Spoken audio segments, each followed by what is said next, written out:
vamos a... Mande.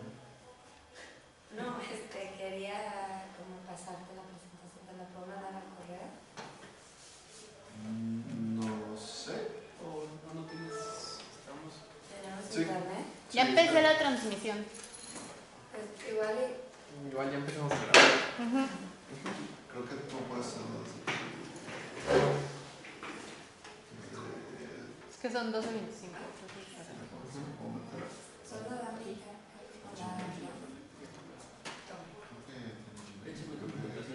No tiene internet esta cosa. Te la mando al correo. Mira arriba. Es que la tiene internet. A mí yo está... Esta computadora de la Facultad de Filosofía no tiene acceso a la red. Nunca me había pasado. Pues ya no vamos a poner. Ahorita. Hay 2 personas viendo el streaming, Más en la... Más que aquí, más que... Seguramente es porque sí tiene volumen. Hola, Emma. Sí se escucha. No sé quién es, ¿verdad? Yo creo que es más. Bueno, pues yo creo que podemos empezar con esta mesa, que es ya la quinta mesa del coloquio TF2, de Cuerpos, Tecnología y Violencia. Gracias a todos los que nos están viendo. 3, ¿van 3? La mesa 5. 2,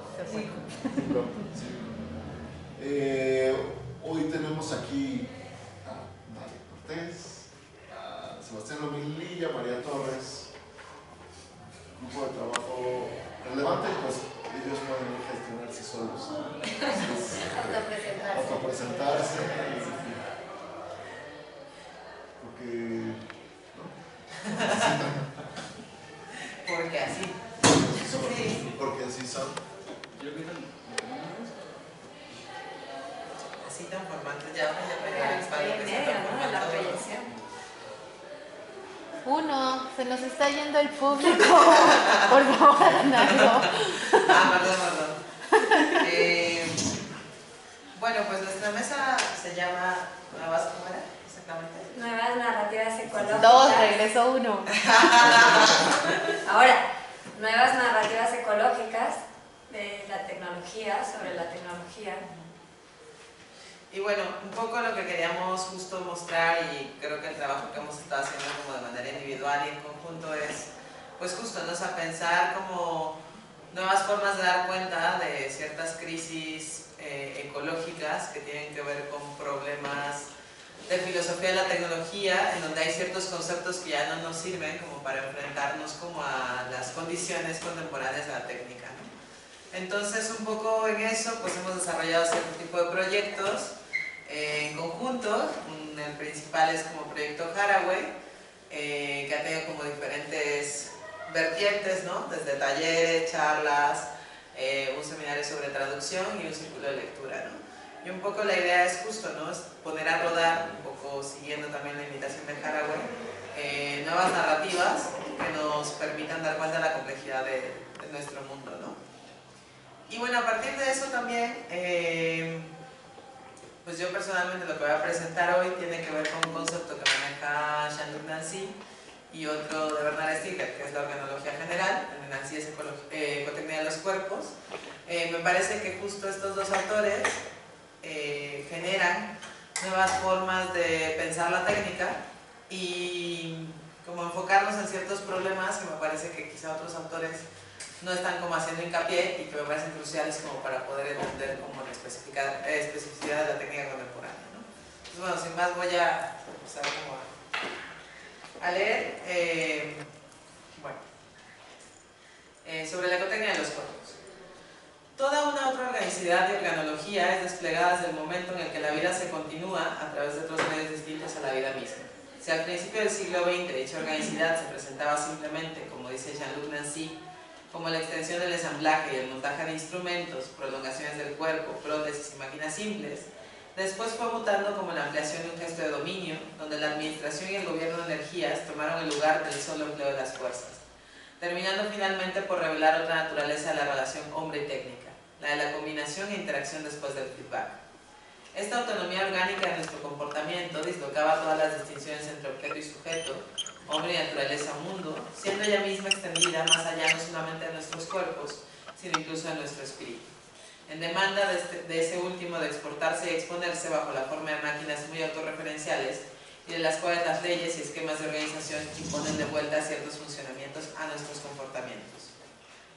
La posibilidad de esta relación transinductiva, cada vez más compleja, desordenada, troceada, donde las singularidades son atravesadas por la contingencia de la historia de las técnicas, es decir, por el devenir técnico del mundo, hace patente una desfiguración de sobra del mundo y a la vez eso que se juega más allá de la construcción y destrucción del mismo.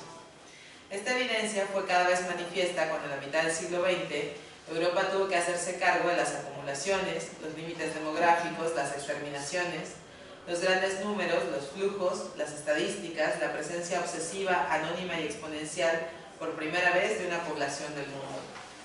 La acumulación de cuerpos amontonados, pero también de arborescencias técnicas cada vez más obsesionadas por una conquista de la velocidad, en palabras de Nancy, es el testimonio de una clase de saturación y de ruptura del modelo de la construcción, donde esta última porta ya el germen de la deconstrucción. Pero si dicha deconstrucción se abre sobre algo, no es precisamente sobre la demolición o la ruina. Deconstrucción no como regresión a los gestos fundadores, constituyentes o instituyentes, ni destrucción como paso a un nuevo gesto dominante. Si la técnica es también el nombre de una cierta desconcertación del dominio y la autoridad en cuanto al sentido, es precisamente porque invita a considerar lo que Nancy llama la extrusión. Estruo significa amasar, es el montón o el conjunto no reunido ni ensamblado. Es la continuidad de la copresencia sin principio de coordinación, ni naturaleza que suponga una coordinación propia e inmanente. Es decir, una construcción espontánea o más bien divina, ni una técnica que apele a una coordinación regulada por fines localizables a partir del hombre. Toda esta dislocación del paradigma de un mundo uno, total, autocreado, arquitectónica del mundo, en donde todo se trata de una cuestión de soberanía, de un desvío del mundo en la soberanía sin soberanía, o si se quiere, del acabado sin fin, se produce a través de la suplementariedad técnica del cuerpo que se reconoce en su necesaria originariedad. Lógica del suplemento que permite la exteriorización de los cuerpos en prótesis constituyentes. Es decir, exteriorización que evidencia la falta de un interior propio de los cuerpos. Carencia de origen que abre la técnica como el gesto de los cuerpos para paliar su falta originaria. Necesidad de crearse cada vez. Dicho de otro modo, evolución humana como epifilogénesis. Lo que quiere decir que la hominización es siempre técnica y apunta a la persecución de la vida por medios diferentes que la vida. La tecné, como afirma Nancy, pone en marcha la creación del mundo como venida, diferencia de la presentación, retirándolo del lado del origen del valor del auto y del lado del fin del valor de la presencia. Habría pues, como reconoce Nancy leyendo Stigler, una diferencia tecnológica, o mejor aún, la diferencia sería tecnológica, donde esta diferencia abre el sentido del mundo como tiempo y consistencia de una carencia originaria, sentido como devenir de la significación, o si se quiere, como la contestación de las significaciones establecidas por este devenir otro. Lo que se abre con esto, pues, no es una simple complejidad estructural sobre un espacio homogéneo o universal, sino que es la apertura de una espaciotemporalidad diferente donde los cuerpos ya no son del espacio, sino que son el espaciamiento mismo del mundo. La única verdad de nuestro mundo es esta, tecné los cuerpos como creación. El cuerpo es, pues, como afirma Nancy, cito, la materia plástica del espaciamiento sin forma y sin idea. Es la plasticidad misma de la expansión, de la extensión según la cual tienen lugar las existencias. Esta plasticidad y tecnicidad esencial del cuerpo desobra en él toda posibilidad de ser considerado como un organismo cerrado, autosignificado, colocado y posicionado como aquello que tiene cabeza y cola. El cuerpo, que siempre lleva lo plural en sí, es acéfalo, y dado que no tiene principio ni fin, se rompe desde su finitud en partes extrapartes, haciendo imposible pensar en una figura constructora, jerárquica y unitaria del mundo. ¿Dónde se pone el eje del mundo si su distribución, su partición, refiere a una especie de creación continua donde se renueva y se relanza insistentemente su propia posibilidad? Nosotros no estamos más, en palabras de Nancy, en el descubrimiento de un mundo que resta por conocer, sino que nos encontramos en la deriva vertiginosa de trozos, partes, zonas, fragmentos, proyecciones, proliferaciones, dispersiones a las que nos encontramos conectados y a través de las cuales somos creados. Nuestro medio, en el sentido de ecosistema, escapa a la figura y a la comprensión por una construcción cualquiera, mundo de una ecotecnia. de la ecotecnia de los cuerpos a la organología general. Y bueno, un poco como toda esta parte, esta primera parte, que quizá siento que fue un poco rápido, ¿no? También, como en relación con el título de la mesa, de otras narrativas de la tecnología, nuevas narrativas de la tecnología, tiene que ver con qué pasaría si pensamos un paradigma que vaya mucho más allá de la idea de construcción, ¿no? Entonces es cómo se piensa una filosofía de la técnica o un pensamiento ecológico más allá de la idea de construcción, ¿no? Yo he tenido una pregunta sobre cuando empiezas a hacer este desplazamiento de lo técnico sobre el cuerpo, o sea, ¿cómo se empieza a construir en esos términos lo técnico? Porque narrativamente queda desplazado como en los términos de sometido a una serie de construcciones sociales o construcciones comunitarias, a ser como revertido, o cómo habría que entenderlo.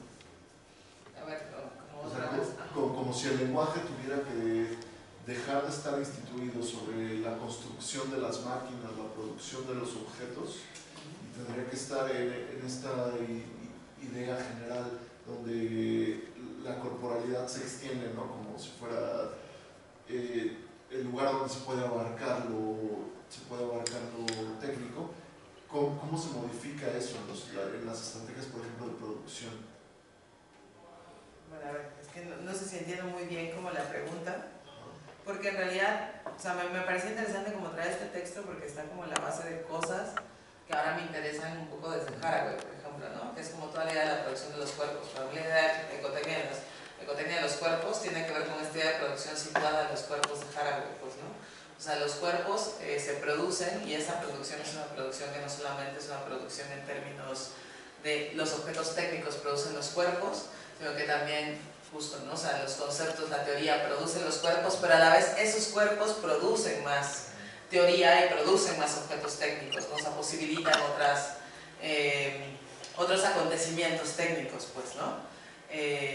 Y en ese sentido es una producción como justo por eso Nancy propone como la noción de destrucción, pues, ¿no? O sea, no hay una construcción donde hay una base a partir de la cual se construye o un elemento que es determinante, más determinante sobre el otro, sino que más bien es una combinación como aleatoria, que no tiene como un origen específico, sino que puede tener muchos orígenes diferentes, ¿no? Entonces, pero bueno, no sé si ahí hacia allá iba como la pregunta, ¿no? O sea, es como si de alguna manera todo se construye entre todo y no hay un elemento determinante, o sea, no hay un principio generativo determinante, el paradigma de la construcción no puede seguir sosteniéndose, pues, ¿no? O sea, es como esta idea de que fue primero el huevo o la gallina, pues, ¿no? O sea, se produce primero el cuerpo, o sea, aparece el cuerpo como un ente natural, sin una producción lingüística, artefactual, determinada por la época en la que nacen los cuerpos, o más bien los cuerpos siempre nacen en esa producción artefactual y teórica, ¿no? Y si nacen en esa producción artefactual y teórica, si nacen como productos, o sea, si nacen como un producto de esta ecotecnia de los cuerpos de la que hablará Nancy, ¿qué paradigmas puede como poner a rodar más allá del paradigma de la construcción, ¿no? O sea, porque cuando piensas en el paradigma de la construcción es como tienes una materia que se va construyendo a partir de ciertos elementos, pero tienes como un elemento puro. El punto es que el cuerpo nunca sería ese elemento puro, pues, ¿no? Bueno, la ecotecnia de los cuerpos a la organología general. Hemos dicho al inicio de este texto que toda una otra organicidad y organología es desatada desde que la vida se despliega a través de otros medios diferentes ella misma. ¿Pero en qué consiste esa organicidad y esa organología? ¿Por qué es una otra? La noción de organicidad parece detentar siempre la idea de una cierta clausura, es decir, la idea de una cierta autopoiesis. Si pensamos, por ejemplo, en la concepción de Maturana y Varela respecto a la autonomía o autopoiesis de un organismo vivo, vemos que un sistema es autónomo si únicamente la organización de los aspectos internos de los procesos del sistema son el factor determinante en los sistemas de autopreservación, haciendo que dichos procesos contribuyan a la autonomía funcional. Con ello, mientras mayor sea el grado de organicidad interno de un sistema, es más autónomo que otros, implicando una cierta cerradura semántica en el sistema en cuestión. La organicidad que el hombre despliega como organismo viviente no puede ser nunca una clausura. Después de la evolución cortical, el desarrollo del hombre tuvo que expandirse fuera de él, rompiendo con toda propiedad autopoyética en sentido estricto. Si lo propio del hombre había sido hasta el momento, como también lo propio de la cognitividad, la autonomía generatriz capaz de controlar su propia red de procesos y operaciones, una cierta soberanía de su propio cuerpo, creando o destruyendo elementos de su sistema como respuesta a las perturbaciones de su entorno. Ahora, con su salida de sí y el alojamiento de la técnica en el corazón propio de su cuerpo, lo que se abre es un lugar a la extrañeza, intrusión técnica que rompe lo auto del hombre, abriéndole a una larga intromisión de partes extrapartes y conexiones que lo introducen en un largo sistema de aparatos técnicos y tecnológicos. Eso otro de la organicidad, esa otra organicidad que se abre es pues la de un cuerpo que es en realidad un corpus, como hemos subrayado con antelación. Cuerpo que aloja ya una pluralidad de conexiones y remisiones a otros cuerpos, otras partes, zonas, aparatos, medicinas, placebos e instrumentos. O si se quiere, una otra organicidad que puede ser entendida como lo que Nancy llama ecotecnia de los cuerpos, y en donde ella, cito, funciona a través de los aparatos técnicos sobre los cuales ella nos abraza por todas partes. Lo que ella hace son nuestros cuerpos que ella pone y los amarra al sistema. Nuestros cuerpos que ella crea así más visibles, proliferantes, polimorfos, más aplastados, más en masas, en zonas como jamás fueron. Así, desde que la técnica se entromete en la intimidad de los cuerpos, exponiéndolos en su creación ecotécnica, o mejor dicho, desde que ella hace del cuerpo una exteriorización, toda su organicidad se convierte en una heteropoiesis. Es decir, su devenir depende de los demás aparatos a los que se encuentra conectada. Llamémosle aparatos sociales y aparatos técnicos, tecnológicos. De esta manera, la dinámica exteriorización-interiorización es rota. No se trata más de un sistema cerrado interno que se ve a sí mismo por sí mismo y que interactúa con un entorno por el cual es afectado desde el exterior. Lo que sucede aquí es que exterior e interior se confunden y así existe una imposibilidad de zanjar de manera definitiva lo interno y lo externo. Esto no significa definitivamente que un cuerpo tenga límites, pero es precisamente en esta situación liminal donde todo ocurre y donde la demarcación se borra como una retirada que da pie al toque, al contacto, si se quiere, a la afectación. Ahora bien, de lo que se trata es que al no ser las demarcaciones absolutas, los límites se mueven y la relación entre lo que llamamos interior y exterior no pueden formar nunca una estructura en sentido estricto, mucho menos una forma de estaticidad entre las dos partes. Los límites cambian de acuerdo a las interacciones y al propio devenir técnico de ese mundo en el que nos creamos como cuerpos. Sin embargo, esa conexión infinita y dinámica no supone necesariamente que lo singular de un cuerpo o el cuerpo como singular sea absorbido por algún otro elemento de esa organicidad en la que los cuerpos como zonas, fragmentos, partes se encuentran conectados entre sí. Hay ahí una resistencia y el pesaje de un cuerpo. Esta dimensión de envíos y de conexiones, haciendo referencia al pensamiento de Nancy, no es una anulación de los cuerpos ni de su singularidad, por el contrario, permite que los cuerpos vengan al mundo como creación no significante y no absorbidos por ninguna teleología previa. La indecibilidad del límite entre dentro y fuera, pues, no supone la desaparición, como ha dicho Bernard Stiegler, de una cierta unidad. Sin embargo, esta no debe ser confundida con la identidad, con una cierta ipseidad egológica. En lugar de ipseidad, dice Nancy, lo que se da en la ecotecnia es el dar. Darse lugar de los cuerpos. Si el límite se disloca, si la frontera se difumina, es porque esa intromisión técnica a la que se encuentran expuestos los cuerpos no se expone ninguna intimidad oculta, no refiere a algo que no pueda ser mostrado y que se expone para poner en relación. La intimidad no es tráfico de límites, sino partida. La intimidad del cuerpo expone la seidad pura como partida, la partición. La existencia del así como separación y partida de este A. Entonces no hay nada como un ego, en general o absoluto, sino solamente la vez, la ocurrencia, el acontecimiento, la articulación del lugar. Sin ego general no hay entonces egoidad, es decir, significación autocomprensiva y necesaria de ego como indistinción absoluta de las veces de la existencia. Corpus ego como ectopía articulatoria, dirá Nancy, el fuera del lugar donde se espacían y relacionan los cuerpos. Espacio discontinuo en el que el cuerpo atraviesa todos los cuerpos cuando lo hace a través de sí mismo. Arquitectónica de los cuerpos. Siguiendo a Nancy, el corpus ego es el reverso de un mundo de monadas cerradas. El corpus no es propiamente un yo mismo, sino que siempre es un cuerpo objetado a la pretensión de ser cuerpo, objetado fuera de sí. De esta manera, los cuerpos son primeramente los otros, al igual que los otros son primeramente cuerpos. Nada hay más común que los cuerpos. Esta otredad del cuerpo es aparente porque este mundo en donde se nace no es el mundo de los otros, sino el mundo de los cuerpos. El cuerpo es nuestro mundo del desencuentro inmenso e interminable. Ahora bien, esta ecotecnia por la que finalmente el mundo es creado, en tanto que cuerpos expuestos como espaciamiento, es por otra parte un doble signo de esa situación sin figura, desordenada de un mundo desajustado que escapa a su construcción soberana. Si el mundo es sin razón, sin fin y sin figura, tiene sin embargo la efectividad de lo que se llama la técnica planetaria y la economía del mundo, y que responde a un mismo complejo de reciprocidad de causas y efectos, de circularidad de fines y medios. Como afirma Nancy, si el mundo es mundo hoy en día, es primero por esta doble situación, llamémosla ecotecnia. De esta manera, en tanto que una organicidad que conecta, utilizando la terminología de Bernard Stiegler, el aparato psíquico, los aparatos sociales y los aparatos técnicos y tecnológicos entre sí, la ecotecnia supone por un lado una economía y por otra una mundialización y globalización a través de la técnica planetaria.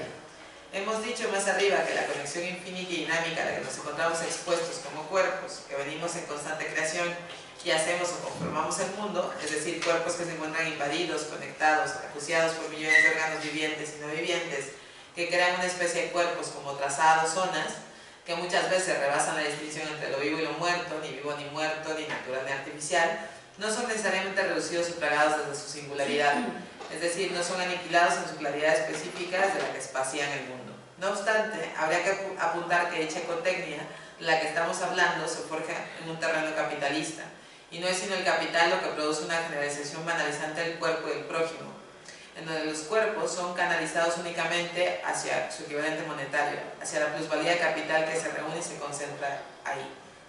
Es precisamente la propia tecnicidad inscrita en los cuerpos que permite su exteriorización, partición y reparto, la que podría también aniquilarlos, negándoles el espacio propio de su aparición, privándoles pues de su lugar, de su espaciamiento y con ello de su creación. La tecnicidad esencial de la existencia lo que revela es la ambigüedad y ambivalencia en la que el hombre se encuentra. El desplazamiento de fines es otra forma en la que la ecotecnia crea el mundo. La primera forma de creación, como ya hemos visto, comprende la conexión partes-extrapartes en la que los cuerpos se entretraman. Sin embargo, dicho desplazamiento lo que hace es dislocar toda lógica de fines y medios, haciendo, por ejemplo, de algo como el marketing un medio para conseguir ciertos beneficios, sin el fin de toda relación con los consumidores. Relación que, por cierto, se halla fundada en una cierta economía liminal, como menciona Stiegler, y que se encarga no solamente de teledirigir el deseo, sino que pretende anularlo, haciendo imposible la propia dinámica desiderativa, que es también siempre una partición así. La saturación, si pensamos en los cuerpos, ha sido la táctica utilizada para hacer imposible su venida. Acallado el cuerpo se ha sobrescrito en él, privándolo de su propia escritura. O como exige Nancy, a manera de cómo no hablar, que se escriba de una vez por todas el cuerpo y no más escritura sobre el cuerpo. La ecotecnia, por otra parte, en ese carácter ambivalente, busca también liberarse ella misma del capital. Es la técnica misma la que hace surgir de sí misma la necesidad de apropiarse de su sentido contra la lógica apropiada del capital y contra la lógica soberana de la guerra.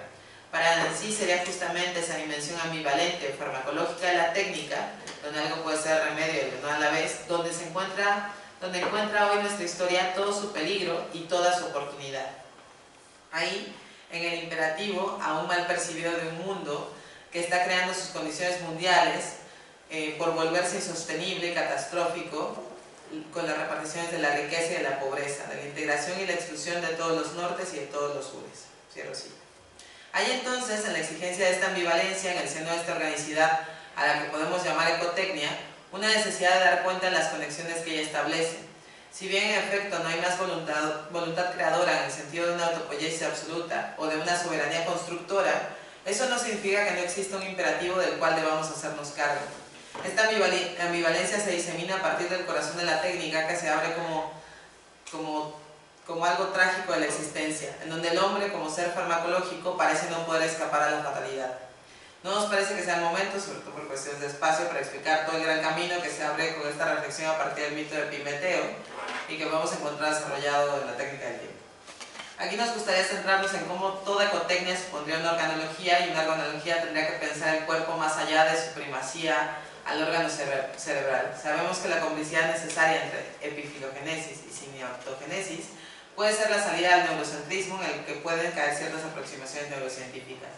Precisamente porque la epifilogénesis supone una dinámica en la cual no solamente hay un proceso de cambio cerebral, sino en general el medio produce o provoca los cambios específicos sobre los genes.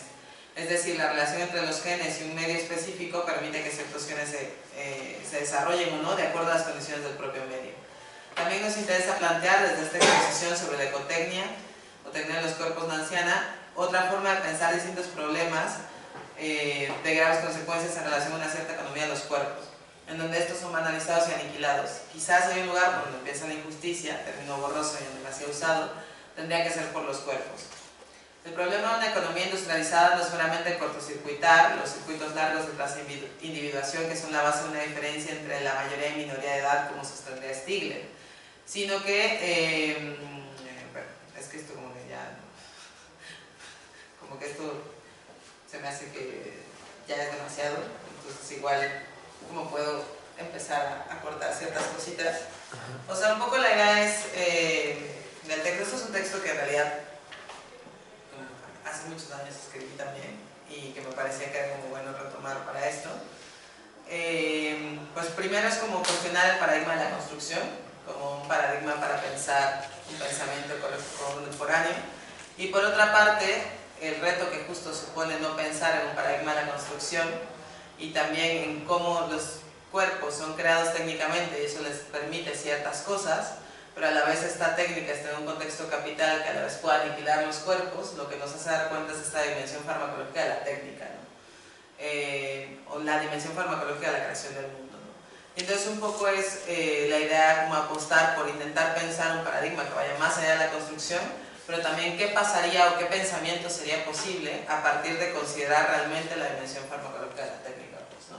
Y un poco lo que continúa como el texto, pero que somos más en la mesa también, tiene que ver con eso, ¿no? Con abordar el tema del fármaco, o de entender la técnica como un fármaco, y entender cómo esta producción también es una producción de economías liminales, pues, ¿no? Pero bueno, la apuesta sobre todo es eso, ¿no? O sea, se puede generar un pensamiento de la técnica, o sea, la propuesta de Stigler es generar un pensamiento farmacológico de la técnica, ¿no? Pero crear ese pensamiento farmacológico de la técnica, el problema que yo tengo con Stigler, es que lo que quiere establecer es como una especie de control del fármaco, que en realidad es lo que ha hecho toda la tradición occidental. O sea, de pronto, como en muchos libros, lo que quiere hacer Stigler es regresar a un pensamiento muy ilustrado, en donde existe un cierto grupo privilegiado de intelectuales, médicos o terapeutas que son capaces de designar cuáles son los usos o las formas o la dosis correcta del fármaco, ¿no? Y es otra vez como la necesidad de volver a controlar el fármaco. Pero si esto no fuera así, o sea, ¿qué tipo de estrategias podríamos generar para pensar la técnica manteniendo su dimensión ambivalente o farmacológica? Sí, yo pensaría que es un buen momento como para que si alguien tiene una pregunta o algo, no sé si una hacerla ahorita Nadia. Sus compañeros en línea. Si tienen preguntas, pueden mandarlas. ¿Hay alguien conectado? Hace rato teníamos 8, tenemos 4 ahora. Wow. Bueno, entonces, ¿cuál sería como tu propuesta? O más o menos, ¿qué estarían como pensando para pensar más allá como de la construcción? ¿Hay como algo que tenga como en mente? O sea, bueno, justo a propósito del tema de la mesa, o sea, me parece que una de las cosas que primero tendríamos que empezar a hacer es como fisurar el propio, o sea, la misma forma de dar cuenta de las cosas, pues, ¿no? Y me parece que las narrativas que tenemos siguen como muy preñadas de ser narrativas lineales, causales, constructoras, antropocéntricas, ¿no? O sea, creo que uno de los ejercicios y estrategias para poder dar cuenta de esa dimensión farmacológica tendría que ver con también un poco girar o ensayar otras formas de escritura que nos permitan observar esas conexiones tan complejas, ¿no? Porque estamos muy acostumbrados a ver como los objetos como objetos y no como procesos o como relaciones, ¿no? Entonces no somos capaces de dar cuenta de la complejidad de la técnica porque no podemos ver esas conexiones, ¿no? Entonces un poco por eso decía, ¿no?, que este texto quizás estaba como en el fondo de ciertas cosas que a mí me interesan ahora sobre el tema de las narrativas, ¿no? Y sobre el tema de si el discurso nos permite dar cuenta de esas relaciones, qué tipo de discursos hemos creado que nos permiten comprender esa dimensión farmacológica, ¿no? O sea, quizá antes, y justo, ¿no? O sea, ¿cuál es una propuesta que no sea una propuesta que tenga como una finalidad teleológica, por ejemplo, ¿no? O como una finalidad de controlar el fármaco? O sea, me parece que primero tendríamos que darnos cuenta de esa complejidad para dar cuenta que quizá no hay salida, ¿no? pero que el no hay salida no significa el como todo está perdido, pues, ¿no? O sea, empezar a fisurar las dicotomías de cómo entendemos, o sea, de cómo damos cuenta de esa ambivalencia, me parece que es una estrategia que puede ser potente. Pero yo no entiendo, cuando estás hablando de constructoras, ¿es un sinónimo de condicionadas?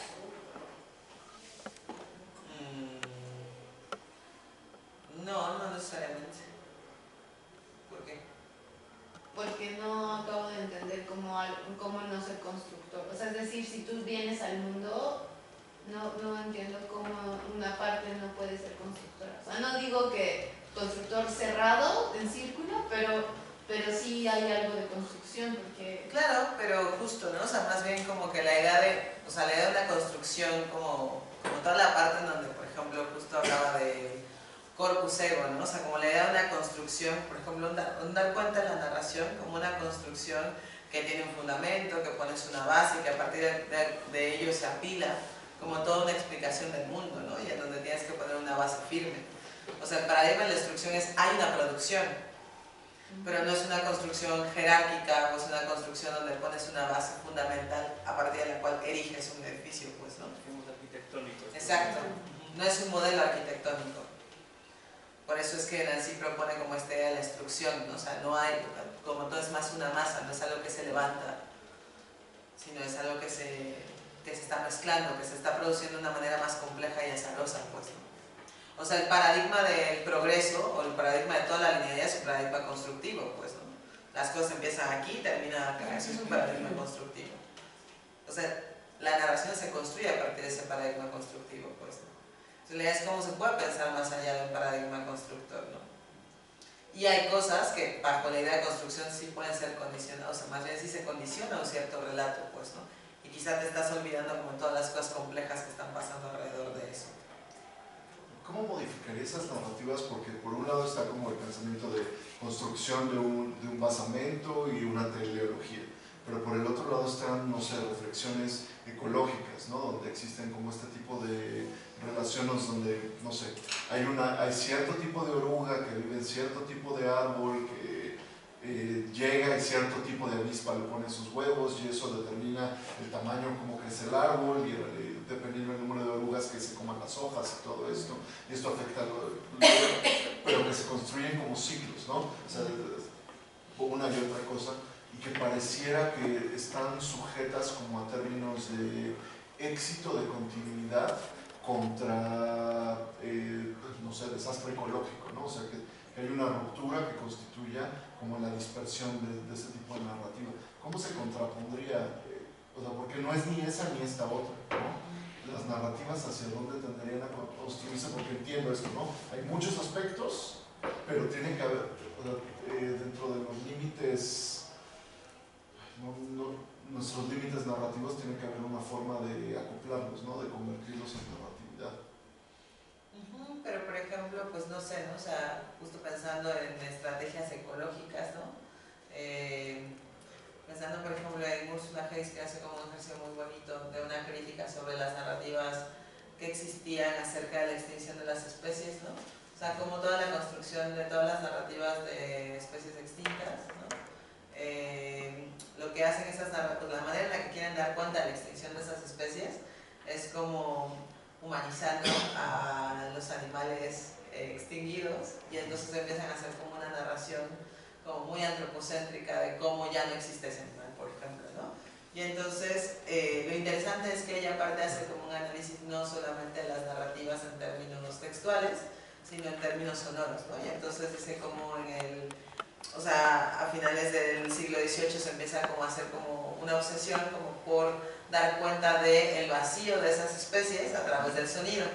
Pero el sonido no significaba como grabar el ambiente, sino que iba alguien a narrar cómo cambiaba el ambiente sonoro, y entonces lo que se escuchaba era la voz humana dando cuenta de la narración de la extinción de esa especie. Y bueno, y luego empieza a ver cómo empiezan a haber otras estrategias después de cómo dar cuenta de ese vacío sin que haya una voz que narre o que hable por esa ausencia, por ejemplo, ¿no? Entonces, o sea, un poco me acordé de eso a partir de la pregunta que hacías, porque creo que hay estrategias que no necesariamente tienen que ser textuales o descriptivas. o narrativas en el sentido en el que estamos acostumbrados, sobre todo por ejemplo en filosofía, para dar cuenta de los fenómenos, ¿no? O de los acontecimientos, sino tendremos que igual poner como a rodar otras formas de dar cuenta, ¿no? Por ejemplo, Morton pues lo que va a hacer es como un análisis de la alta y baja cultura, de los discursos que dan cuenta sobre la naturaleza y cómo perpetúan una idea de naturaleza que tiene que ver con una naturaleza sublime, donde nosotros estamos alejados de ella, ¿no? Entonces, todos los pensamientos ecológicos, incluso de la ecología crítica, pecan de tener esta visión separatista con la naturaleza. La naturaleza es como un todo grande al que no podemos afectar, ¿no? Y entonces incluso estos pensamientos de la ecología crítica siguen sosteniendo esa visión de la naturaleza que no nos permite entender y generar otras estrategias de responsabilidad para un pensamiento ecológico, ¿no? Y entonces él también está apostando por generar más narrativas, no quiero llamarlas menores, pero sí narrativas situadas que nos hagan dar cuenta de cómo nosotros nos conectamos con el entorno, ¿no? Y cómo replantear qué significa el entorno mismo. Es que ahí yo creo que ese ejemplo que pones de la voz del narrador es como, puede ser interesante porque ¿dónde está la voz del narrador? Es decir, la voz del narrador no es nada más la que se escucha, sino incluso es, la voz del narrador también puede ser la manera en la que estás estructurando el relato, porque, por ejemplo, Ron Eglash, que está haciendo historia de la tecnología, justo lo que critica es que cuando se cuentan las historias de descubridores, ¿no? O creadores que son mestizos o son negros o son latinos, que la historia al final del día se sigue contando como se cuenta dentro de la gran historia, ¿no? Es decir, si tienes un nombre de alguien, sabes dónde nació, que es una comunidad negra, pero al final del día tu historia como inventor se subsume a la gran historia de los inventores, ¿no? Entonces, y pienso un poco en Staying with the Trouble de Donna Haraway, donde justamente es un gran problema. O sea, yo creo que lo que ella está planteando es un gran problema de repensar el ecosistema, ¿no? Porque regularmente cuando tú piensas en un ecosistema estás pensando en que el ecosistema se mantenga tal y como es para que el hombre habite, ¿sí? Y es como lo que habíamos discutido en el otro coloquio sobre los parches tecnológicos. O sea, tú quieres un parche tecnológico para que el estilo de vida humano como lo conocemos se conserve, ¿no? Y vaya hacia la idea del progreso como lo estamos pensando, ¿no? Entonces, justamente, ¿cómo construyes una narrativa donde justo la voz del narrador no indique el inicio, desarrollo y conclusión? Que ese es más bien el problema, ¿no? Exacto. Sino que, ¿cómo hacemos para incorporar otros elementos que no estamos viendo, ¿no? O sea, y que justo a lo mejor podrían afectar, pero al no ser considerados como historia no afectan, ¿no? Y a eso me refería también como paradigma constructivo, ¿no? O sea, un paradigma que, o sea, es como eso, voy a escribir un texto, entonces voy a escribir un texto y lo que quiero hacer es, al inicio voy a poner esto, después voy a poner esto y al final voy a poner esto, ¿no? Y entonces, bueno, es una estrategia de escritura, ¿no? O por ejemplo, ¿no? Cuando yo decía, el formato de una tesis, pues la tesis tiene que afirmar o negar algo, ¿no? Pero no, o sea, como que en términos muy académicos tiene que haber esa estructura, ¿no? Y quizás esta estructura nos permita dar cuenta de otras cosas o de esta ambivalencia de la que estamos hablando en términos farmacológicos, por ejemplo. O justo la estructura de la tesis te hace sacar un montón de elementos porque no te permiten llegar al puerto que necesitan llegar y en un determinado tiempo y con un grado de eficacia, ¿no? Entonces, pues sí, ¿cómo haríamos tesis si no fueran así? Yo pensaría que ya podremos tal vez escuchar a María o a Sebastián, no sé quién vaya a seguir. Sí, yo. Ok.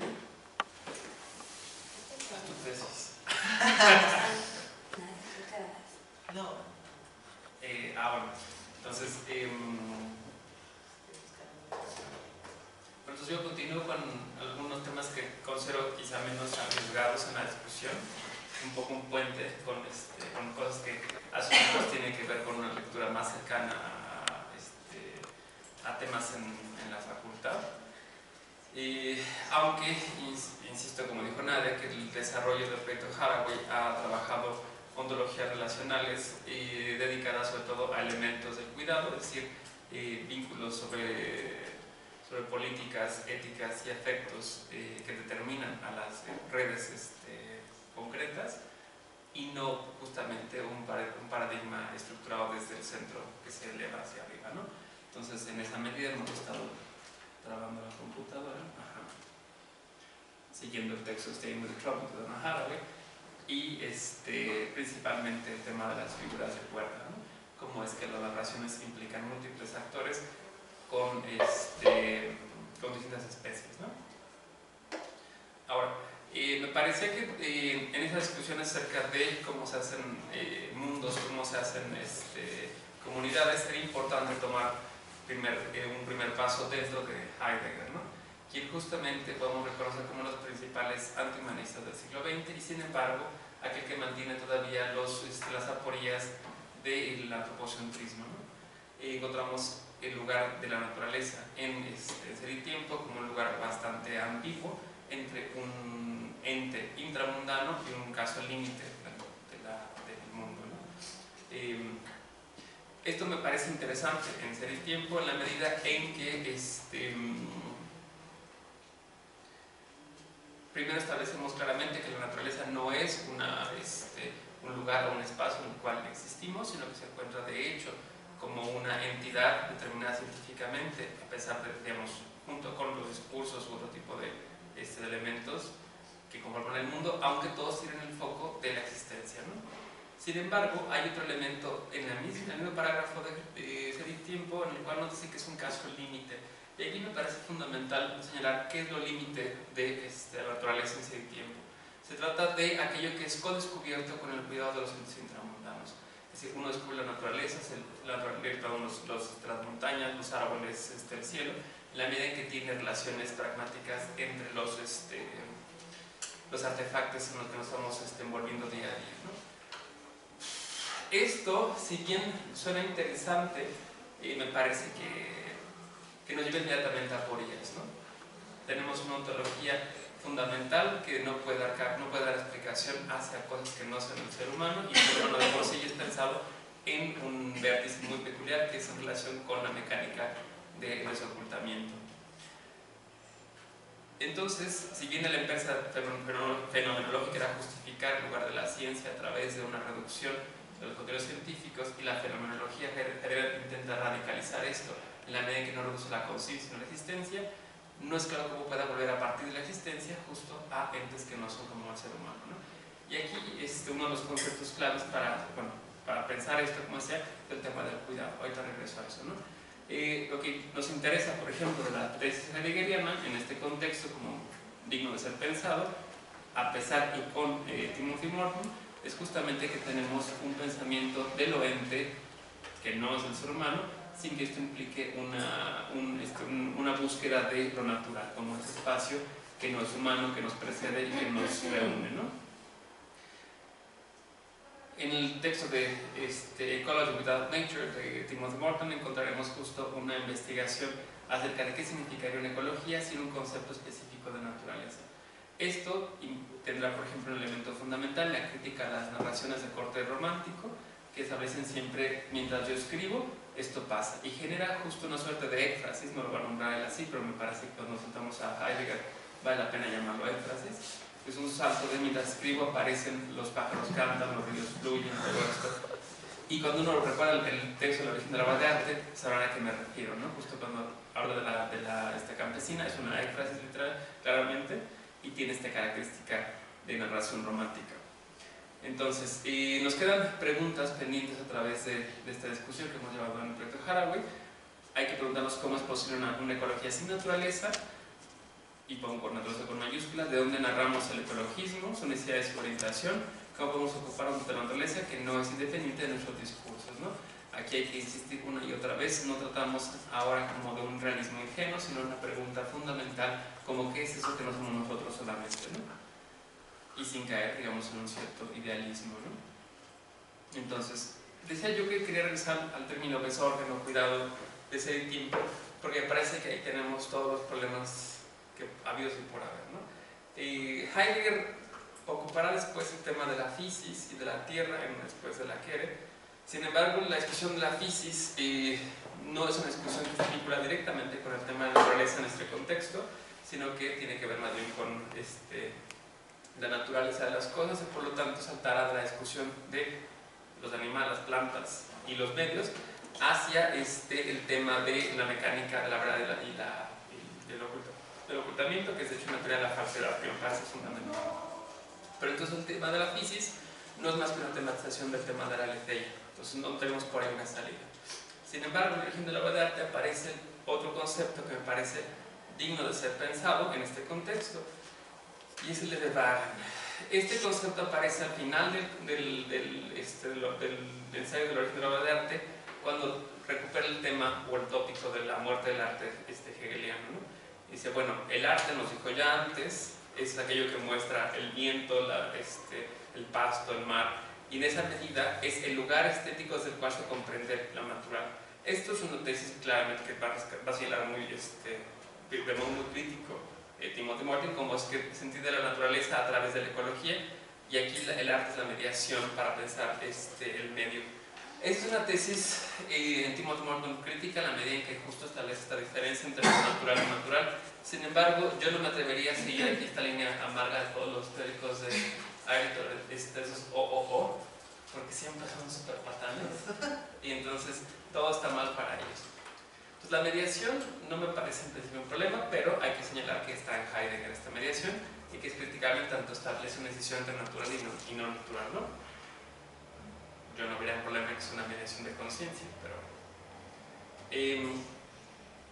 sin embargo, para que se despliegue en toda su obra del arte hace falta que haya un cuidador de la obra de arte. Así lo traduce normalmente como cuidador, sin embargo el término no es preciso en español, porque Bevagan justo suena más a conservador, y conservador en el sentido de conservador de arte, es decir, no como conservador de derecha, sino conservador como aquel que evita que haya humedad en el museo, ¿no? El término Bevagan aparece en varios momentos en Heidegger, no de modo técnico, pero digamos que alimenta un poco esta tesis que me parece interesante, ¿no? Nos lleva justamente a la conservación de la tradición, a la conservación del sentido de las palabras, si se despliegue del sentido. En palabra de Timothy Morton, eso seguiría siendo una mediación estética, pero vale la pena insistir en esto, ¿no? Porque nos confronta el problema de cómo vincularnos con aquellos entes que no somos nosotros mismos, ¿no? Porque ya vimos que el cuidado de hecho solamente los instrumentaliza. Si seguimos la tesis de María Puig de la Bella Casa, quien está citando aquí a Tronto, vamos a hablar no de cuidado en el sentido de Besoaken o de Bevagan, sino aquí de care, justo como todo lo que hacemos para mantener, everything that we do to maintain, todo lo que hacemos para mantener, continuar y reparar nuestro mundo. Lo que buscamos, aquello que buscamos, perdón, estoy haciendo mientras estoy leyendo, we seek to integrate in a complex life sustaining web, ¿no? Todo aquello que intentamos hacer para mantener una red de vida, ¿no? Esta definición general nos establece, según María Puig, una investigación específica de los modos de cuidado y sus políticas y aquellas estrategias de cuidado que justo son suprimidas una y otra vez por cuestiones, digamos, caracterización del trabajo, ¿no? Pensando que siempre el trabajo de cuidado es feminizado. Ahora, tenemos aquí tres nociones de cuidado que nada más estoy como planteando, insisto, no estamos poniendo tesis fundamentales, estamos publicando mapas. Yo preguntaré una y otra vez cómo se vincula uno con los entes que no son en principio del modo de ser del Dasein, ¿no? Y en Heidegger, como sabemos, este es un problema grave en la medida en que en el momento que tuvo la oportunidad de acercarse a la pregunta por el animal, y no me parece que sea una pregunta central, es una pregunta en este caso que nos permite establecer un criterio de discusión, evade la pregunta. Y la evade en una medida que me parece interesante, ¿no? Uno esperaría que como buen fenomenólogo estableciera las relaciones del aparecer del animal en el mundo, o las tensiones o los vínculos, o el ser con el animal, cosas que serían, digamos, coherentes con la investigación fenomenológica, y de hecho con su crítica radical a lo que hizo la naturaleza como un objeto construido científicamente en el mundo. Uno pensaría que no tomaría una investigación biológica para preguntar por el animal, y sin embargo lo hace. Si bien es un biólogo muy particular, una serie de biólogos particulares que critican la biología en tendencia hacia la darwiniana, y se va con Von Huxley, lo cual también nos da un poco de contextura conservadora en el caso de Heidegger y la ruptura con el evolucionismo, nos entrega un mapa de paralelismos irritante, es decir, mientras que uno está aperturado, el otro está abierto, mientras uno tiene acá tengo la lista, bueno, aquí son Huxley con su diagrama de input-output de los animales.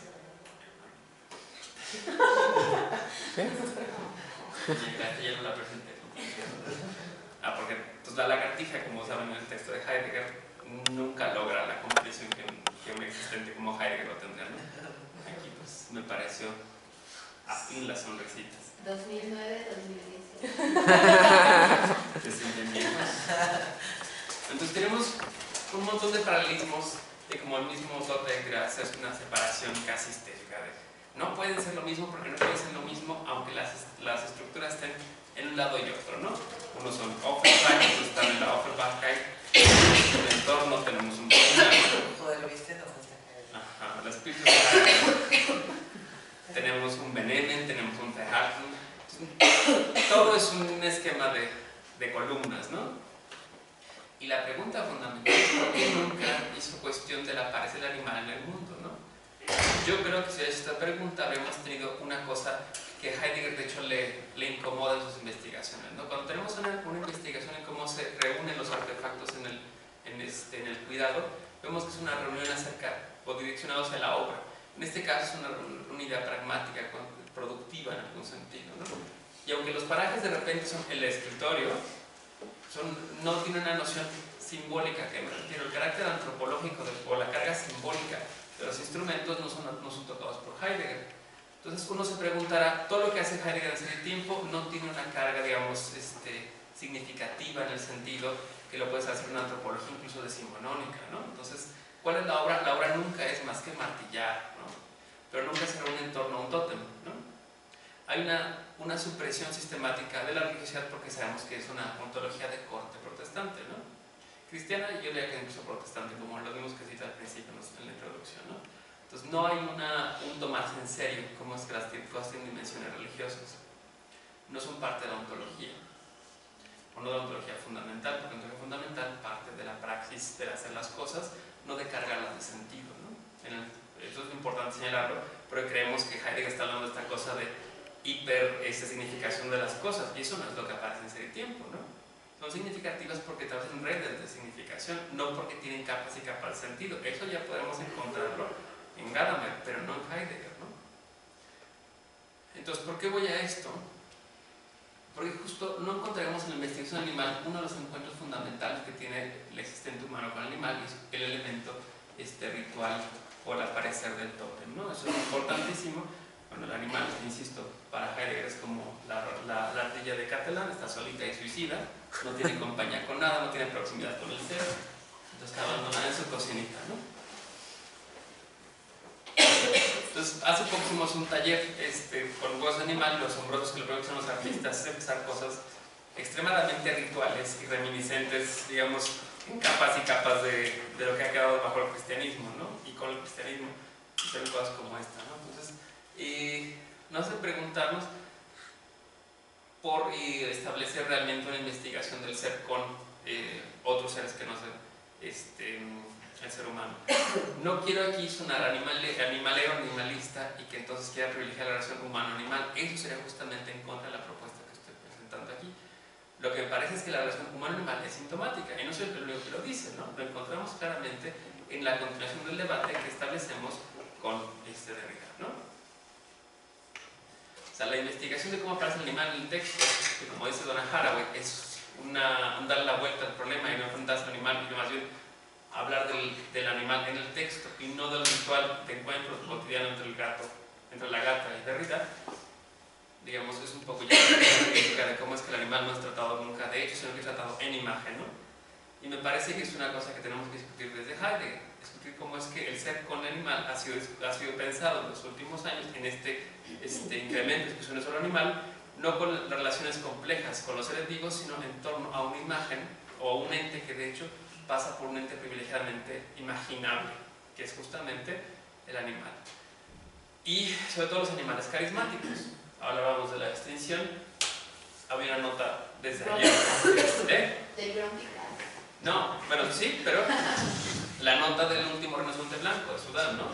Es una nota que es una persona, ¿no? Es una cosa imaginable, insisto, ¿no?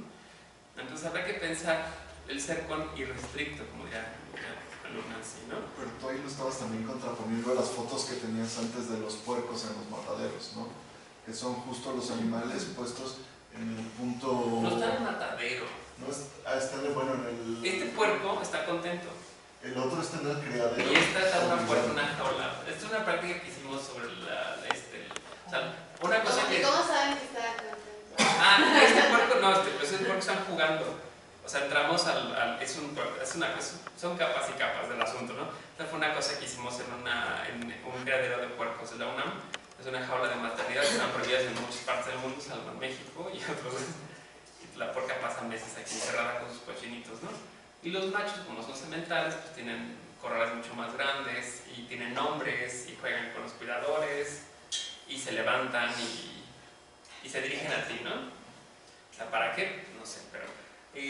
ahora, lo que yo insisto es que si bien la ontología animal está atrapada en la imagen, yo creo que decir como hay que, tipo, también la demencia está anicónica, estudiamos las imágenes animales, no podemos representarlas es más allá de demencial, ¿no? Porque hay un vínculo que yo creo que aún no logro conceptuar bien entre animal e imagen. O sea, ya Didi Berman trabaja la imagen mariposa y por ahí no se puede ver, pero no creo que tengamos que simplemente suprimir las imágenes animales, sino que reconocer que nuestra relación con los animales es altamente icónica. Y entonces, cómo aparecen, cómo no aparecen, están en el problema de qué es una imagen. Como en una situación de sinergia. No sé cómo calificarla aún específicamente, porque... O sea, es decir, tú pones a Gabriela con su gato, ¿no? Y entonces el gato es como ornato de la foto.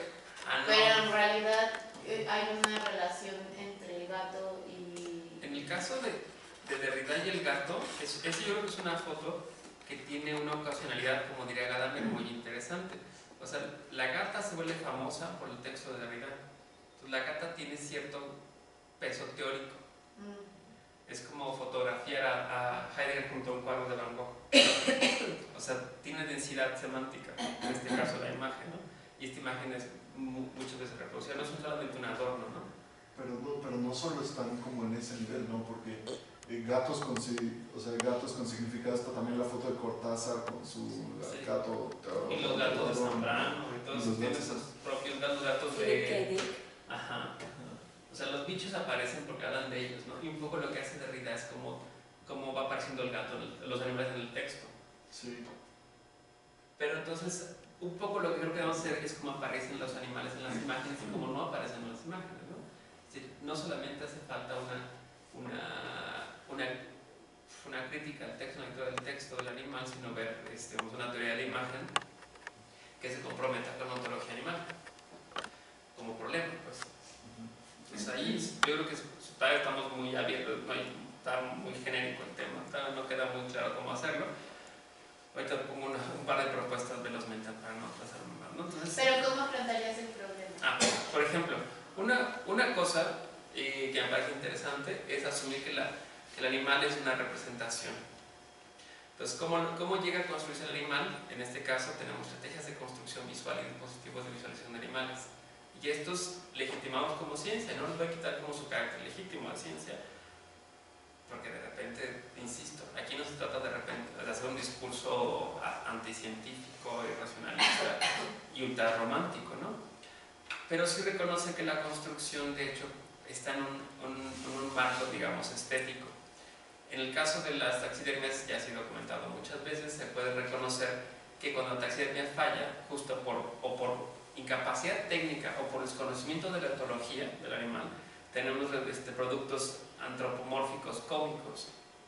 Es decir, los ocelotes aquí del Museo de Naturaleza de Berlín tienen este caso, ¿no? O sea, uno ganó una competencia de taxidermia y es uno viejo del siglo XIX, ¿no? Es una producción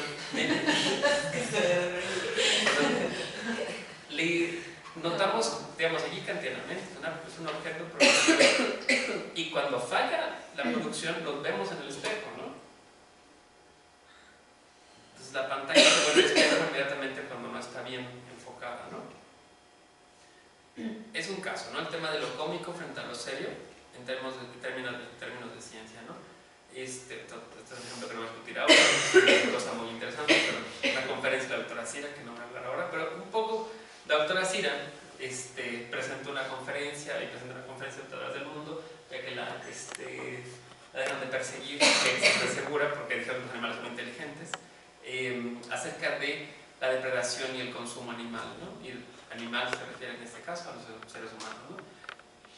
Probablemente diría justo que una estrategia de depredación de la naturaleza, como dice Timothy Morton, e incluso desde tiempos inmemoriales, el tema de lo sublime y lo monstruoso y lo titánico, desde dinosaurios hasta Rubens, tenemos efectos de lo sublime y de lo monstruoso y de lo feroz de la naturaleza. Si seguimos a Kant, ningún elemento, ningún animal, ninguna instancia objetual puede ser sublime, ¿no? Ese poder máximo no está en la naturaleza, sino que está en la razón. Y aquí quiero torcer el argumento kantiano porque me parece fundamental ver cómo, y el ejemplo que yo siempre pongo, cuando tengo un caso, es el tema del consumo devastador de los dinosaurios y los monstruos de película, ¿no? Que se asume como un consumo natural, y parte del ejercicio de los documentales naturalistas es que el carnívoro tiene que ser carnívoro y va a comer, ¿no? Y esto es una fantasía, porque el único animal que consume irrestrictamente es el ser humano, ¿no? Entonces, y no el ser humano como individuo, ¿no? Aquí es justamente la transformación de la idea de la antropoceeno al capitalismo, es que justamente el tema es el modo de consumo no encarnado en el que nos encontramos, que justamente se busca espejear en la naturaleza como natural y como natural. Entonces, decía una categoría estética que investigarse es el tema del lo cómico, otro es el de lo sublime, ¿no? Y siguiendo en este caso a Ricardo, que es lo sublime tenía que vincularse con lo kitsch, y aquí, por supuesto, este señor está pensando en la misma línea que Morton, ¿no? Que tenemos un kitsch, un sublime kitsch, ¿no? Entonces, hay mucho por pensar, pero yo creo que uno de los elementos básicos es pensar desde la teoría de la imagen y no tenerle miedo, como luego pasa con la teoría de la imagen, a las categorías estéticas, pero yo creo que están operando no solamente los discursos, sino cómo opera la estética aquí, ¿no? Habrá que pensar mucho, no solamente salirnos de lo animal, porque insisto, eso es sintomático. No es una cuestión privilegiada para pensar, es simplemente un síntoma que debe desmembrarse, porque el animal es un producto justo de la escisión entre naturaleza y humano, ¿no? Como aquello que no somos, como aquello que siempre que tiene una ontología derivada de la humana, ¿no? Habrá que pensar todavía el tema de rescatar lo de lo vegetal y, en principio, dejar de pensar en reinos específicos para establecer justo redes complejas, múltiples, de cuidado y de mutua determinación. Aquí quisiera parar, porque si no, aquí me han seguido dando líneas, pero hay mucho que pensar en torno a cómo lo vegetal ha sido ese espacio perdido y ese espacio de vida y a donde queremos regresar, ¿no? Entonces, bueno, estos son ejemplos de obras de arte que ya mejor dejamos para otro momento, porque si no se nos acaba el tiempo. Para eso,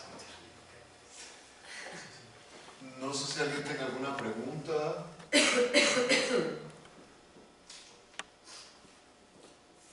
A mí lo que me parece muy interesante de todo esto es como los términos de la violencia. Es que no sé si es, o bueno, al mismo tiempo violencia y escritura que se relaciona con estos términos. Como en esta producción de la naturaleza, donde esta pregunta de cómo pensar lo natural sin caer como en la definición de naturaleza con mayúscula, como decías al principio. Y por un lado estaba pensando, porque ahorita con lo que han estado discutiendo, me acuerdo mucho de la vida en los lugares así, como los biólogos viven en lugares como la estación de Chamel, de la biosfera de Chamela, ¿no? Que empiezan a modificar como las relaciones que parecían discursivas y construidas a partir de conceptos específicos con la naturaleza, a partir como de apariciones, y donde, no sé, los especialistas en jaguares se vuelven los buscacacas, ¿no? y los expertos en insectos se vuelven como las plagas, ¿no? Porque consiguen insectos y los reproducen y de repente por todos lados hay insectos. Y empieza a ver como esta ruptura de estos términos y al mismo tiempo no parece como que haya una construcción de una narratividad, sino como una readaptación de la ciencia a los términos de habitación de esos animales o de la procreación o de la concepción de la relación con eso. No sé si tuviera algo que ver con este tipo de relacionalidad y como construcciones de violencias ampliadas sobre la reflexión, y creo que al final ya me hice bolas. Yo creo que el primer punto cuando aquí no sé, yo creo que hacer con Morton, porque me complica mucho, porque me parece que nada más es como todos los Opti-20 ontólogos son güeros irritantes. ¿Son? Güeros irritantes. Ah. Ajá. Pero tienen razones y no. El tema de no poner naturaleza, yo creo que debe retrasarse. Como si vamos a ver de naturaleza, nos vamos a aprender que estamos en un nivel ontológico y que me confunde las condiciones de emergencia con la espacialidad. Es una cosa que es clara en Timothy Morton, que no vamos a confundir que tenemos un lugar natural y que esa es la fuente de producción de las cosas, ¿no? Entonces es un tema que creo que por ahí hay que empezar, que si se toma en serio el quitar naturaleza, ya desde Heidegger es preguntarnos entonces por naturaleza como naturaleza de las cosas, es un nivel ontológico. Y aquí insistiría con Heidegger contra Heidegger, tenemos una ontología relacional, ¿no? Desde el ser y tiempo, basada en la existencia, hasta la que produce Gestalt, ¿no? Son relaciones. No tenemos objetos, sino justo vínculos y transacciones, ¿no? Entonces, en eso creo que debe insistirse. Y ahora, en términos narrativas, un poco se vuelven cosas raras, ¿no? Discutíamos también en el seminario lo que pasa con el ajolote. El ajolote tiene una narrativa naturalista muy dura, ¿no? O sea, tiene toda la cosa de la melancolía, tiene toda esta cosa de el orgullo nacional, maravilla ecológica y el dolor absoluto de su extinción en su zona de origen, ¿no? Lo que olvidamos es que todo este desarrollo tecnológico y la industria farmacéutica global generó una enorme producción de ajolotes en espacios de laboratorio, ¿no? Entonces tenemos problemas serios acerca de la pérdida de lo originario y la hiperproducción en los espacios, ¿no? O seres que tienen de hecho una buena ventaja de estar en espacios ultra contaminados como las medusas, ¿no? Con las ideas del mar se reproducen felices, ¿no? Bueno, felices significa como hay mucha producción y no están enfermas, ¿no? Entonces, digo, bienestar animal en términos, no sé cómo se lo pueden medir, pero hay gente trabajando en eso, ¿no? Pero insistimos en esta cosa. Uno es el elemento crítico destructivo de cómo se construyen los conceptos metafísicos, ¿no? Luego son las otras narrativas que ahí es como establecía Nadia, tiene que ver con empezar a narrar no desde cuerpos autocontenidos, sino desde relaciones expandidas, ¿no? Entonces ahí sí no sabría cómo colocar directamente los ejemplos de buscar cacas y eso, pero tenemos, o sea, cuando uno se acerca a un medio ambiente, el caso por eso estábamos trabajando de la mano de Rodrigo Olvera, un artista que está haciendo un proyecto de Fonca, con el agua de Guadalupe, uno espera que una zona con escenas tipo Animal Planet sea justo prístina y fresca y los animales, sus diversidades estén todos ahí en un ambiente autocontenido en el sentido que no es humano, ¿no? Vamos al agua de Guadalupe, que es un lago en principio artificial, con miles de aves migratorias. El agua no tiene oxígeno, hay tortugas de mascota nadando ahí. Hay una población, hay un bosque de coníferas hecho para que se vea como bosque de montaña, inventado ahí por unos ingenieros. Entonces, es un ecosistema que ha sustituido, casi como prótesis las piedras en el litoral por plástico, encontramos escenas, insisto, hasta paródico suena, ¿no? Escenas de un águila pescando y todos los pájaros huyendo en un ambiente hipercontaminado, ¿no? Entonces, ese tipo de escenas nos recuerdan que hay una construcción de identidades a través de la imagen, ¿no? Y entonces que nos afectan como esto, ya perdimos eso y estamos perdidos, entonces hay que sentarnos como a llorar, ¿no? Porque el antropoceno, el hombre culpable, muy culpable, es el que va a traer la destrucción del mundo, ¿no? Y en efecto, ya se va a acabar el agua y la especie humana, yo creo que no va a tardar mucho más, ¿no? Pero el asunto es esa narración catastrofista, culpígena, es la que un poco hay que detener, ¿no? Y esa es justo la línea de Stay in the Trouble, ¿no? No vamos a decirlo porque ya nos peleamos en los seminarios con quédate en el problema, permanece en el problema, moremos en el problema, habitamos el problema. Sí, habitamos también me gusta. Habitar sin H. Habitar sin H.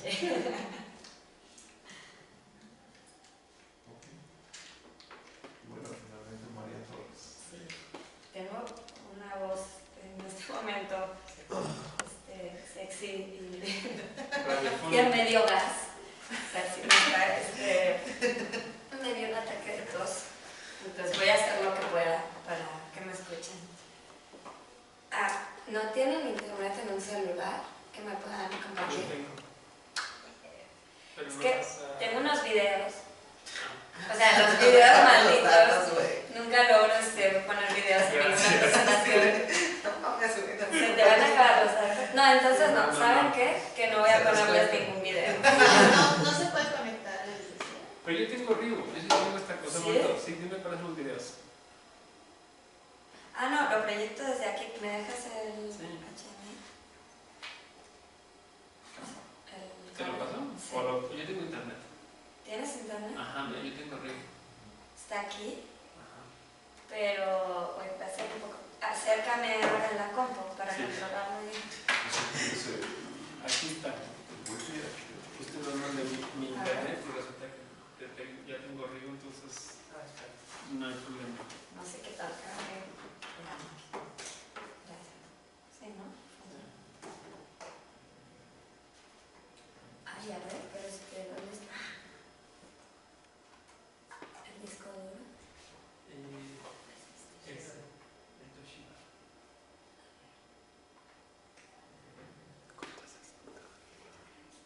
Ahí ya pones.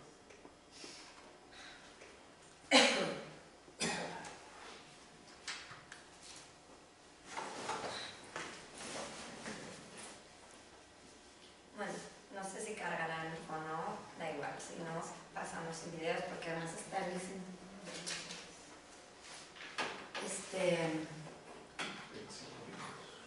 Sí. Bueno, pues apunto sobre las narrativas tecnológicas del futuro. Justamente Sebas terminaba con esta idea de las narrativas catastrofistas del fin del mundo y creo que lo podemos retomar en mi plática o durante mi plática. Entonces, bueno, la idea de esta plática que cierra la mesa de nuevas narrativas ecológicas de la tecnología, me interesaba abordar justamente esta idea de la tecnología en realidad con las crisis vitales que nos atraviesan en el mundo contemporáneo y en México en particular. Este es un intento de dar cuenta de una cultura tecnológica que domina las narraciones del presente y a través de la cual cierta idea de futuro es puesta en marcha. Así, mi intención es quizás, por encima de todo, llamar la atención sobre la necesidad de repensar crítica y creativamente la relación entre la tecnología, el arte y los imaginarios del futuro. Estas reflexiones son en realidad parte de un trabajo colectivo, surgen de un diálogo en marcha con Nadia, con Sebastián y con nuestro grupo de trabajo Proyecto Jarola.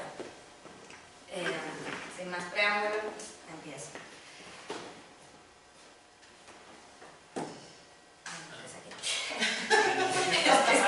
Estoy como Nacho Cano, el de Mecano, cuando hizo Tu referencia, sí.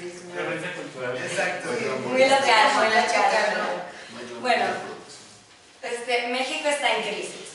Una búsqueda en Google con las palabras crisis en México arroja 200 millones de resultados en menos de un segundo. Las crisis son múltiples y multidimensionales, ecológicas, humanitarias, políticas, económicas. Como dice Fernando García Ramírez, aquí en fue la primera entrada que encontré en esta búsqueda de 200 millones, las crisis en México son recurrentes, no solucionamos los problemas de fondo, arreglamos lo inmediato y seguimos marchando hasta que nos vuelven a estallar en el rostro. Como les decía, Ciudad de México, New York Times, al borde de una crisis del agua. El cambio climático amenaza con llevar a la megalópolis mexicana hacia una crisis ambiental sin precedentes. Terremoto y crisis humanitaria en México. Distopías federales. La catástrofe ecológica, social y económica parece a estas alturas innegable. Es difícil acostumbrarse a la idea de que la catástrofe, lejos de ser inminente, ya ha tomado lugar.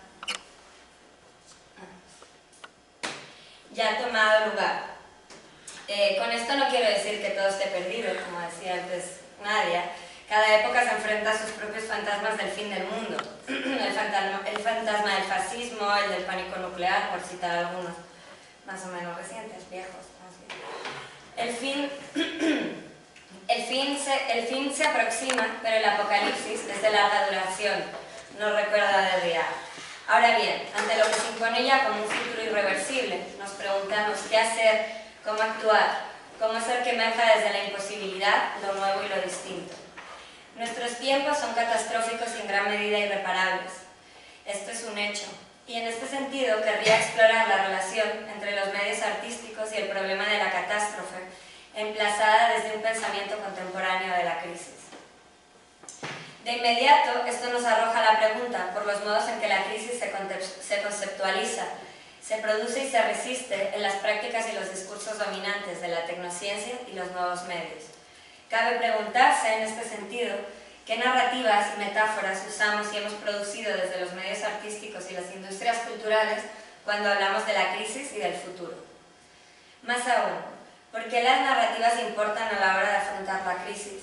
¿Cuáles son los efectos de estos esquemas narrativos y metafóricos sobre la visión que tenemos respecto a la crisis y al futuro? Ursula Hayes afirma que las narrativas de desastre, tanto en el cine o la literatura como en la no ficción, informan nuestro pensamiento sobre las crisis medioambientales y sociales. La ciencia ficción, por ejemplo, se ha convertido en un género muy influyente para el medioambientalismo. Este género se ha dado la tarea de pensar sobre las crisis actuales, cómo nos hemos enfrentado a ellas y cuál ha sido el resultado. Sin embargo, muchas de estas visiones hegemónicas, encapsuladas en narraciones distópicas o tecnotopías escapistas, dificultan una comprensión compleja de las distintas dimensiones de la crisis. Estas ficciones despliegan esquemas narrativos que influyen en la forma en que hacemos frente a la catástrofe. En este sentido, me gustaría aterrizar estas ideas trazando un panorama más sintomático que comprensivo o exhaustivo de los discursos y las narraciones sobre la tecnología que orientan y estructuran en gran medida el pensamiento de la crisis en el mundo occidental contemporáneo. Quería empezar con un ejemplo. Elon Musk, que creo que no necesita presentación. El año pasado, en 2017, en octubre, después de un huracán, el huracán María, que arrasó Puerto Rico, pues bueno, en un intercambio de tweets en Facebook, Elon Musk se ofreció a reconstruir el sistema eléctrico de Puerto Rico. Entonces, bueno, este intenso intercambio, en 140 caracteres, Musk básicamente ofreció su tecnología de producción de energía a través de placas solares para que fuera utilizado para energizar la isla. Y recibió rápidamente una respuesta del presidente de Puerto Rico, también en tweets, en menos de 140 caracteres esta vez, en la que decía: ok, vamos a hablar, ¿quieres mostrar el poder y la escalabilidad de tu Tesla, de las tecnologías Tesla? Podría funcionar en Puerto Rico, hagámoslo. Más o menos un mes después, todavía menos, en octubre todavía, Tesla despliega su poder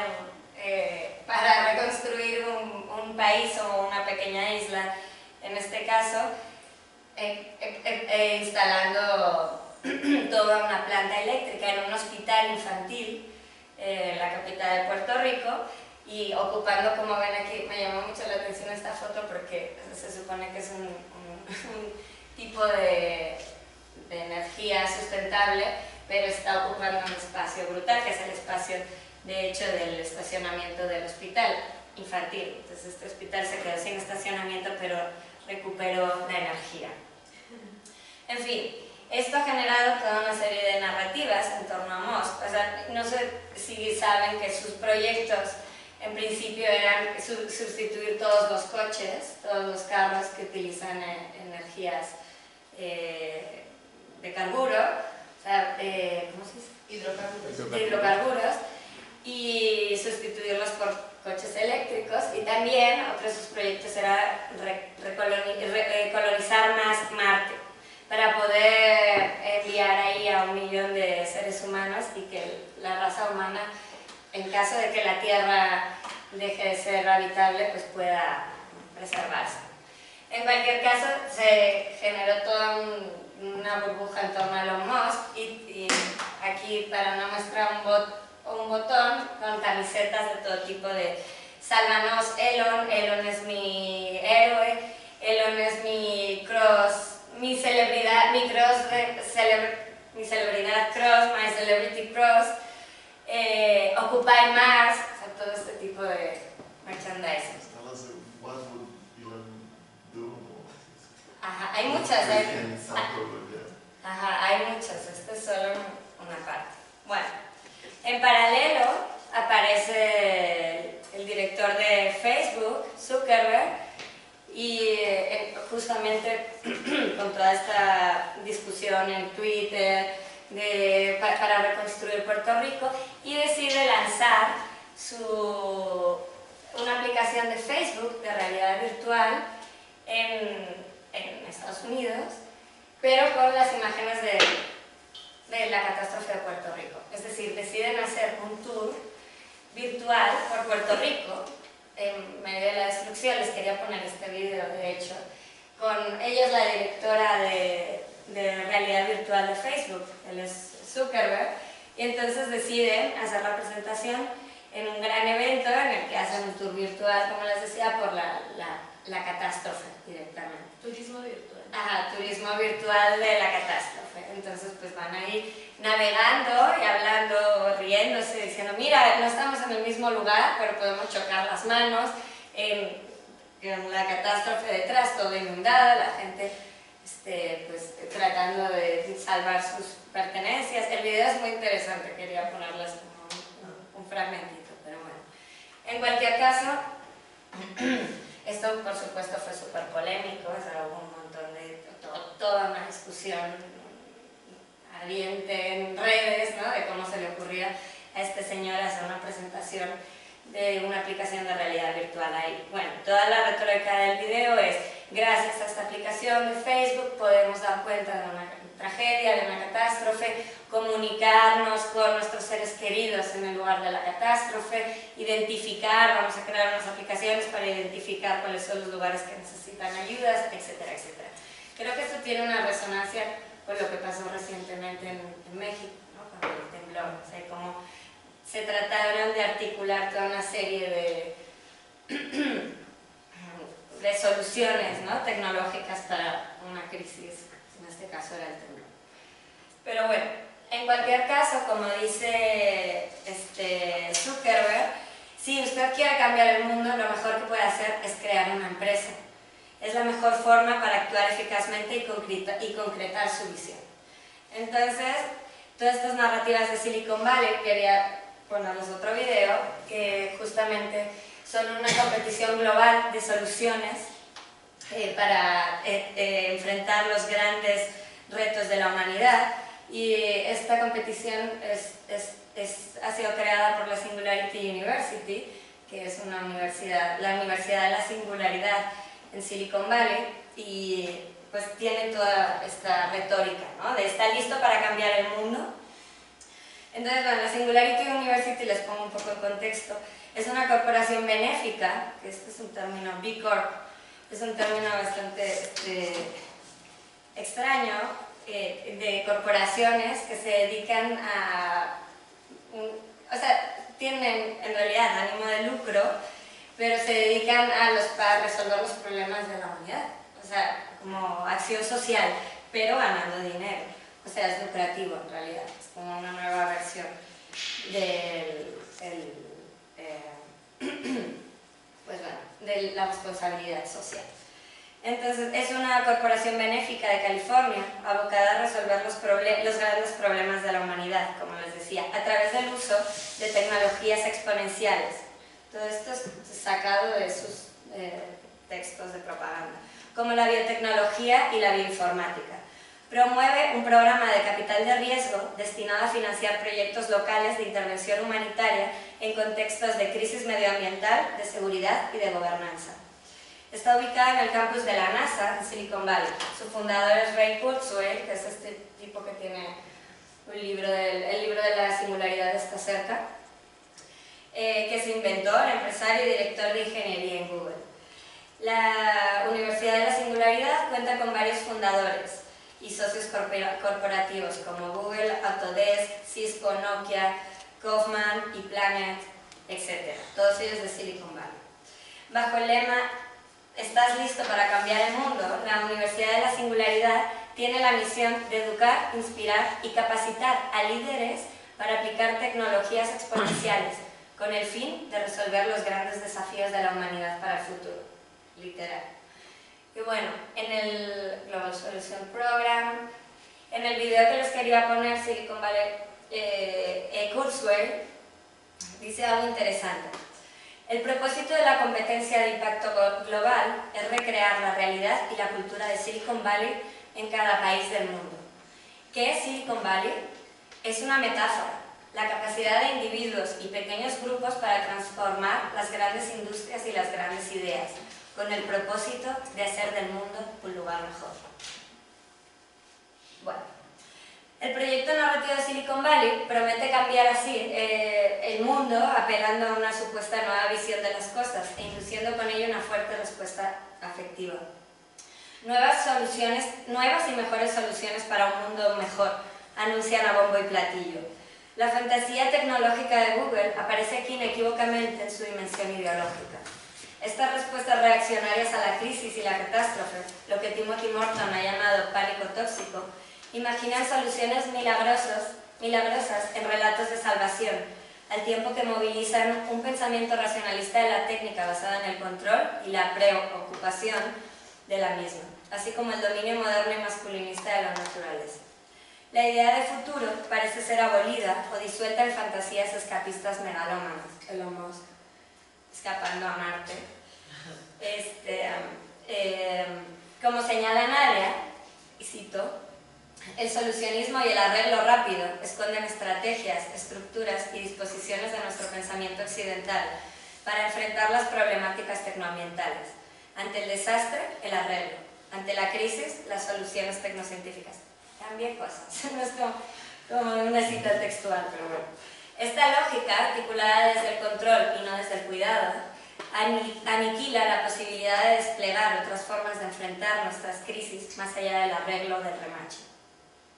Al rastrear las líneas de pensamiento que han orientado e informado, y todavía informan los discursos hegemónicos en torno a los medios y la tecnología, estas pasarían necesariamente por el intenso debate mantenido en el mundo anglosajón, en Estados Unidos e Inglaterra fundamentalmente, durante las décadas 60 y 70 entre el determinismo tecnológico y el constructivismo social, entre el tecnicismo y el humanismo, entre la agencia maquínica y la agencia humana.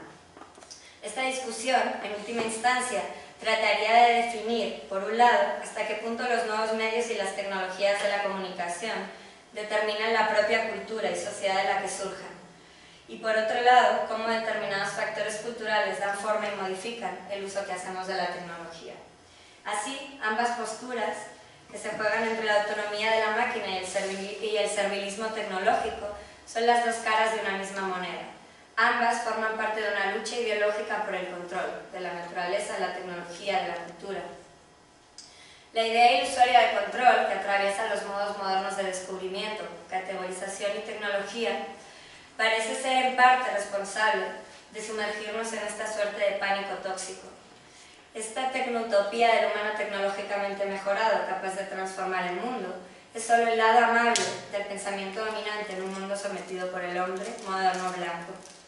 Frente a las narrativas de esta escalofriante y seductora inmersión tóxica en las crisis contemporáneas, corremos el riesgo de ignorar los presupuestos ideológicos de la retórica que estos discursos despliegan, la elegía constante por un mundo perdido, el recurso a la dimensión estética o experiencial más que a la praxis ética política, el recurso a las soluciones tecnocientíficas o el llamado a la acción, a menudo irreflexivo y declaradamente antiintelectual, como pasó en el Temblor, por ejemplo, ¿no? Hasta Peña Nieto diciendo, no es momento para pensar, ahora hay que actuar, todo el mundo así en una histeria colectiva sacándolo fuera, escombros, perros, cuerpos, balas, tortas, chilaquiles y chilaquiles, Hacemos muchos lo que todo el chilaquiles. mundo sabe. Perdón. Sin embargo, a mayor urgencia, menor velocidad, como Derrida nos ha enseñado a hacer, creo. Este momento de crisis es, más que ningún otro, el momento de desacelerar y no actuar histéricamente allá afuera, ¿no? Como hicimos. Como sugiere Morton, es el momento de pensar la relación, no tan evidente, entre la tecnocultura y las crisis orgánicas que nos atraviesan. Esto quizá nos permita poner en marcha otras narrativas tecnológicas que funcionen como un disco de arranque político, dice Morton. El cine, la literatura o el arte parecen espacios apropiados para empezar a examinar la manera en que cierta idea de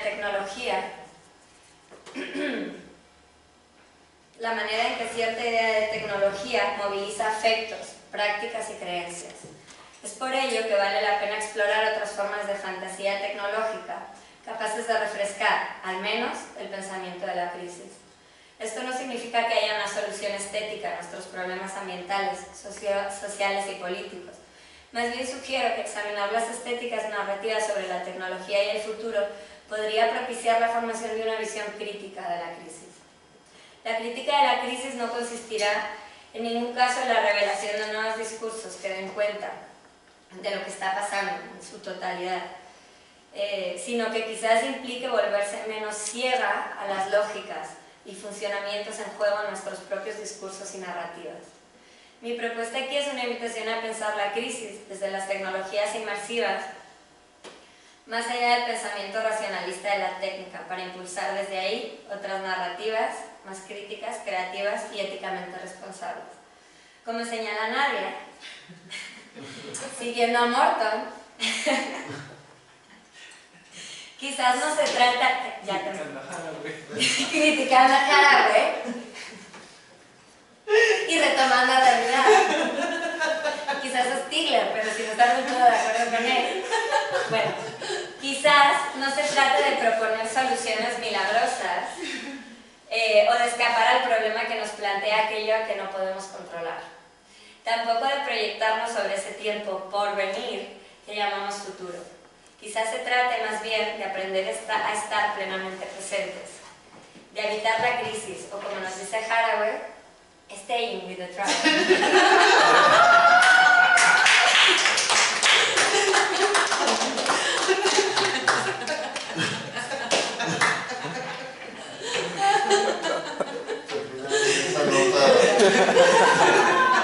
Iluminada, rayo de luz, caravallano.